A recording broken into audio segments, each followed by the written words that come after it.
Hey, how's it going, everybody? Charlie Wilson here, aka Sinister Charlie. Welcome back. I've got a mosquito in here. Anyway, or moth. I don't know what that is.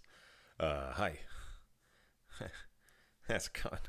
Hey, yeah. So we got another Max0r video. One more before I call it quits for the night. I didn't even go to the gym today. I'm very, very, very worn out. I don't know what it is. But yeah, the last one we checked out was a newer Genshin Impact video. This one is an older one. I've been told that his editing is a lot different than it is now. Yeah, and you can, I guess, can't remember which one I saw. It looked a little different, but yeah, we're gonna check out one of these older ones. And you guys like the Max0r? I like the Max0r. Let's go ahead and like that anyway. Even though I haven't seen it. Yeah, let's get into it. Sorry about that. There you go. Genshin Impact is a game which has sucked away my soul and killed my dog. I first began playing Genshin Impact because of all the cute women that experienced apotheosis and a philosophical enlightenment through the death of I'm gonna have to start playing this game for the plot. my own ego. I love Genshin Impact, but this game will have an impact on your social life, and even after you stop playing, you will not recover. To this day, it has left me in a perpetual state of sophisticated malding, and I recommend it for all the wrong reasons. In this game, you play as John Impact, an extra-dimensional being whose brother was eaten by Mega Blocks and is forced to navigate Avatar, the last airbender for Waifus. Powered by its simple chemistry system in which characters electrocute, burn, and throw rocks at each other. One of those is much less cool, but it, like Australopithecus, was my primary source. By the way, I've never played this game. If you haven't seen the last one, I did. Protagonist must find a way to save our siblings by fighting geometry, the indigenous inhabitants of Twitter, space midgets, and the ice KGB. As well, we are here to explore, solve puzzles, play prop hunt, cook, get arrested for looking at John. Yeah, we saw prop hunt on the get last sentenced to 10 years, and emerge from prison a devout Buddhist. This video is going to be about my experience playing this interesting game and how to objectively have the most fun with it. It's a very bad sign when most people who play the game don't recommend it, but I do. Although I am slightly a dingus, so I don't recommend you take my opinion as fact, but as entertainment. So whether you're new to this strange, otherworldly Chinese software or a Genshin Pro, please... Oh yeah, it is. Isn't it Chinese? Is it a Chinese company that does Genshin Impact? I don't know. It would make sense though. I didn't even notice that's this waifu simulator. All right. Allow me to tell you the tale of how this left a Genshin impact into my frontal lobe. Here's a fun tip that most Genshin players don't know. The age of consent is 18 years old. Let's begin with what's maximally important. Not the gameplay, Thanks for not letting the us story, know. nor anything you would typically associate with a video game. The single most important thing in this game is rolling dice to gain attractive people and then parading them around like a child on TLC. I do not exaggerate when I say this is probably what attracted most people to this game. If you want an example, Lisa is a character who continually refers to herself as One-sama and sounds like she is at all times on the verge of sex. I received her after completing a quest and then decided that I would use Lisa exclusively to do rock climbing. That way, I could repeatedly hear her oddly enthusiastic moaning for the next 10 hours of gameplay. I literally installed this game after downloading 60 images of Ganyu, since the official lore of the game specifies that she killed... Okay, that's where that Ganyu thing comes from his Metal Gear video. The monster after being eaten by it because her ass was so big it blocked his trachea and suffocated him to death. However, there is a catch. I don't have Ganyu, and I never will. You have a random chance to get characters, and that chance isn't high, 5.1% to be exact, and that's getting anyone. So if you want a particular character, get fucked. You could have your very first role be a high-level DPS character that carries you through the game with chimpanzee martial arts, or you could roll 3 useless small boys in a row and then desire small death. boys. It's a fucking guy. God damn it.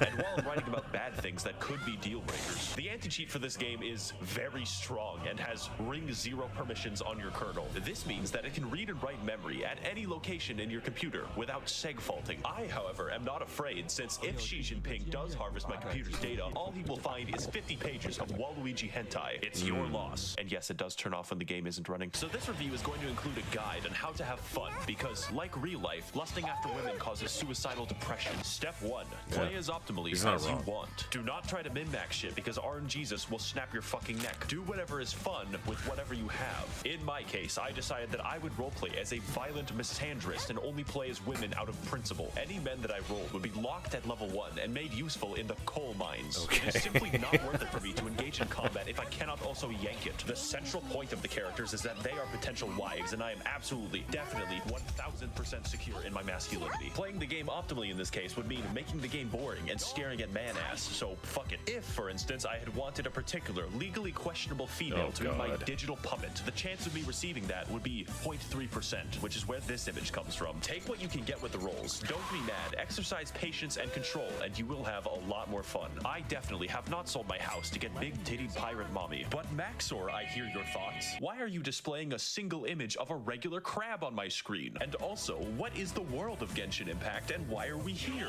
That is a great question, James. Because before we get into the good things my name's not James. The exploration But and the combat, statistically, we must first it would be, understand right? the context with which I run my beauty pageant. And like every game made by Asian people on my channel, the lore is some Hyperborean bullshit. So let's say rule number 2 of enjoying the game is not caring about this, just like 90% of the player base.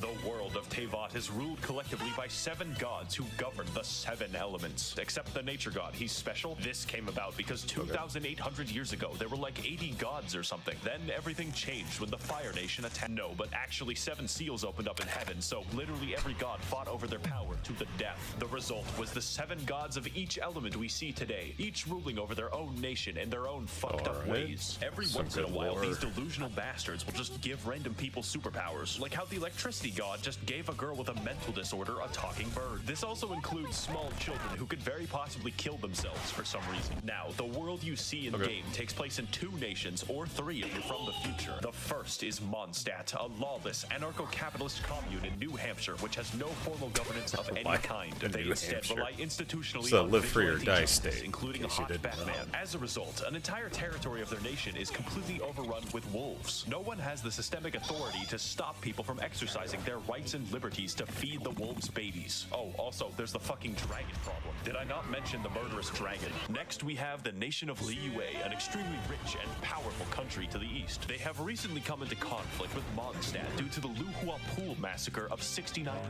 as well as an aggressive foreign policy involving a 9-dashed line in the Sea of Clouds, headed by the Tianshuan Ningguang of the Liyue Qixing. Those are all real names. Liyue exhibits an unprecedented level of prosperity and control, living happily under the watchful eye of the rock god, who periodically disguises himself to ensure that the populace is behaving well and upholding their state contracts. God, that thing's so creepy. Now, China, I know you're new to making video games, yet in my country, so it we is have a long Chinese history of shooting people. But who lives in Liyue and who lives in Where Is In? The answer is unfortunate. Populating this extensive world will be several factions of enemies with subgroups, elemental specializations, and fucking bullshit. The enemy variety of this game paints a picture of a post-apocalyptic nightmare world where raving bands of savages constantly destroy everything, locking humanity in a perpetual state of warfare with armies of bandits and the midget people. One of these groups is the Hilichurls, an intelligent race capable of empathy and complex thoughts, which is why they must be destroyed. These guys make the Gombe chimpanzee war look like a fucking joke, and at no point does anyone in the entire game even give a shred of sympathy for the Hilichurls, except for Elon Musk. They can be big gorilla, small monkey, operate complex machinery, and have their own language. This makes it more fun to slaughter entire villages of them and steal their possessions with no consequences. In fact, you're encouraged to do it. Overall, I would rate them a genocide out of 10.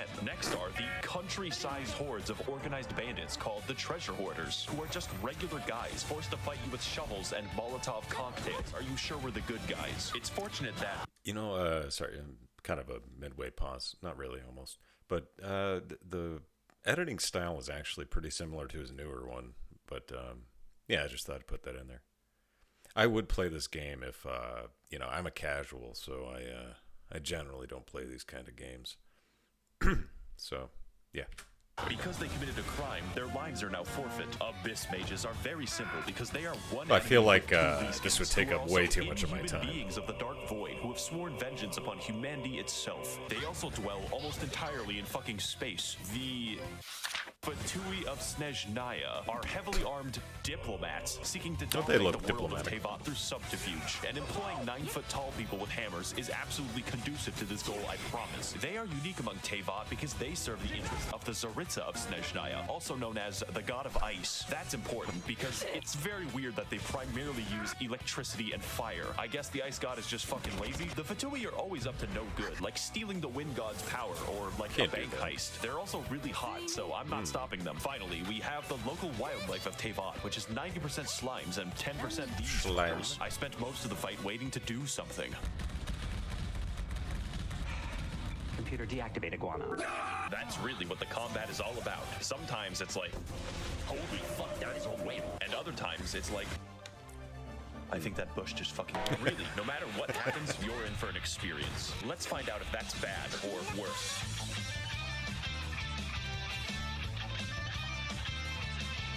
Shit Getting Intact is a game about flow, where to maximize their power, the player dynamically switches between their DPS character and everyone else. Rule number 3 of Genshin Impact, pick one. Your typical team is comprised of your DPS baby, your heal support, your burst support, and moral support. Think of it like a train. You only need one engine and enough weight to kill Terry Davis. Now, like everything, characters have elemental alignments, which, depending on the enemy, can ruin the game. I'm gonna be honest, I don't think I know who Terry Davis but is. in the process, must make everyone wet, which makes us a proverbial bathtub, which enemies will then catapult toasters into for massive damage. It's a fucking blast. You feel like a chemistry professor gone rogue, using the elements to his advantage and then blowing himself up in the process. Unless your DPS uses rocks, in which case, you know, just watch, I guess. Everything is elements, and everyone has an elemental skill and alignment. Unless you're the nature god who has no characters. Some are bad, and others are very bad. But many are completely game-changing, like how Beto's elemental skill adds a parry mechanic to the game, or how Ningguang invalidates all ranged enemies. The combat is definitely its strength, and is an experiment in how bad you can craft your psychotic dog water alchemy, and hopefully create a moving ball of destruction strong enough to kill God. To extend this concept, every character uses one of 5 unique weapon classes, such as Mongolian,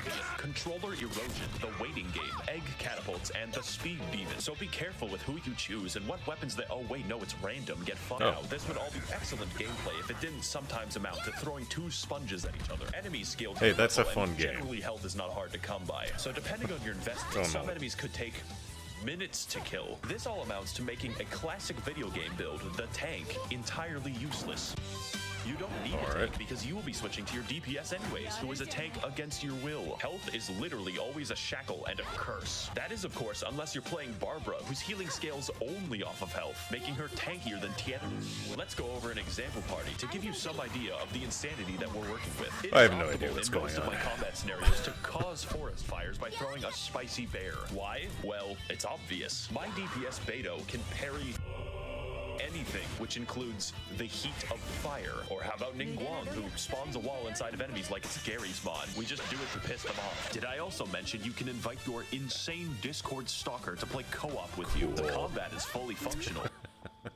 Hello, Max. I made a mistake, and this isn't even going into the complicated system by which you customize artifacts, upgrade your weapon, and level your character's talents, because that's boring. It can be made especially boring when you have to pick 30 mushrooms to do it, but, you know, here we are. That leads me to my next point. You're gonna have to explore for those mushrooms, and that sounds bad, but it's actually the best part. Get ready for some cross-country gaming, because we literally have a lot of ground to cover. So rule number 4 of Genshin Impact is that if you see something, just go.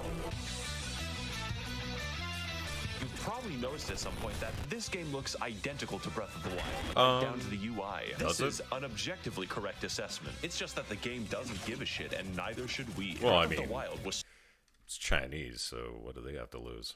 so good that I wanted Breath of the Wild with more anime pussy, because god damn it, why did Nintendo make Zelda look like that? The amount of bandits and foreign soldiers in this game suddenly makes sense when you realize it has the geography of fucking Afghanistan. It's quite the vertical place, but you're given the tools to navigate it, like your feet or your sweat. And there is quite a bit to see, so for an example, when I first installed the game, I didn't know that Liyue was in it. That's over half of the map. I was doing a quest that required a wild radish, so I naturally went hiking to find it and accidentally accidentally discovered the entirety of Ming Dynasty China, at which point I was wrongfully assaulted after being mistaken for opium. This is one of those games where you start finding chests in the wild, and within 30 minutes are flying to a strange island with a man named Jeffrey. It's actually not that different to Skyrim, but this game makes Skyrim look like it's in Kansas. There is always something to do and always something to find. You would think that it would get stale, but they just keep finding ways to turn on my neurons. There is a puzzle. I just wanted the chest. Which spans an entire region of the game where you have to climb 3 mountains. You can spend an afternoon doing that. There's a lot going on in There this is game, no direction that you can go that will not help you in some tangible way, and that's what's important about exploration. It's not just pretty,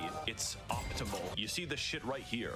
This activates my fucking almonds. Exploring this game trains your neurons to fire at the most basic of incentives, like a lab chimp. But seriously, if you aren't yet considering the game, just have fun exploring it. Stop and smell the flowers and accidentally find China over a vegetable. I found it eventually. It took 3 hours. Now, if the review had ended here, this would be a definite recommend because the game is free. It costs $0. Yeah, it is free. It cannot yank your bank. Not that I would know. But I must warn you that there are some serious drawbacks besides the fucking Chinese surveillance state that you have to install. So it's time to give you the It's already tools happening, and don't rules worry that about you it. need to enjoy this game. Regula numerus quinque of Genshin Impact is just please God, use the resin every day. Okay.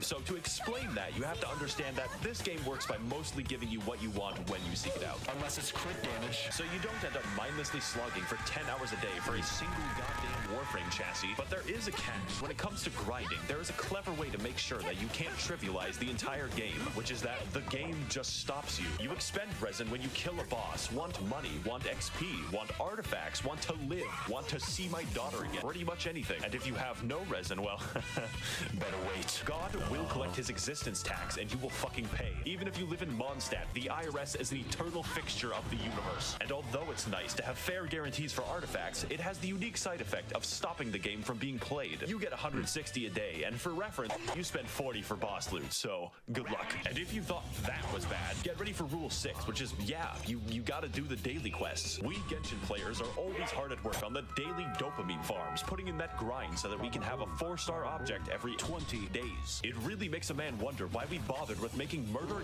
illegal in the first place. Thank you, Kane. This game can give you a lot if you decide to commit yourself to it, but if you don't, you will be scraping for crack crystals in a back alley, maybe make a YouTube video. That alone is probably enough to discourage most people. I thought I was going to be one of those people until I realized that I liked the game. Stockholm Syndrome is actually cool, and for our final rule, you don't want to play with English voices. Set it to literally any other language except English. Now, the voice work isn't horrendous, but it doesn't sound like the dialogue was actually written for English, and the translation is fucking hilarious. The wolves frighten him so badly that he's paralyzed with fear. We've looked everywhere and haven't seen any of the wolves. So do what I do and play in Japanese, then switch the game to Chinese whenever you're in Liyue for maximal immersion. Dear Mr. Shi, please send missiles to liberate my country from the yoke of capitalism. Now that you're armed with what you need, should you play the game? Only if you have self-control. It's not worth it to spend money on the game. I'm serious, and that's why you should give me your money so I can spend it responsibly. Remember, the game is free, and so is the porn. I would like to thank the kind Chinese billionaires and international arms dealers of the Max0r Patreon for funding my hopeless and deadly addictions. If you would like to help fund the videos corrupting America's youth in the name of Naxalite Maoism, you can head to the description to learn more. Thank you all for watching and waiting, and of course, your IP address has already been traded.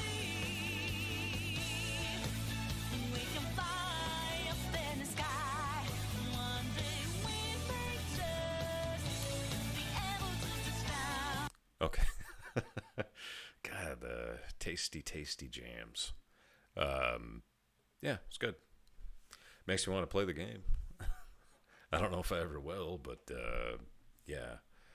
All right, there you go. More Max0r for you. Thank you for watching. I really appreciate it. More Max0r on the way, I'm sure. And thanks for you guys getting me to monetization. That's really cool. I don't know what I'm going to do with it, but maybe I can quit my part-time job. All right. Thanks a lot. Liking, subscribing, and any suggestions, put them down below. We'll see what we can do. And I really appreciate it, guys. Okay. Bye-bye.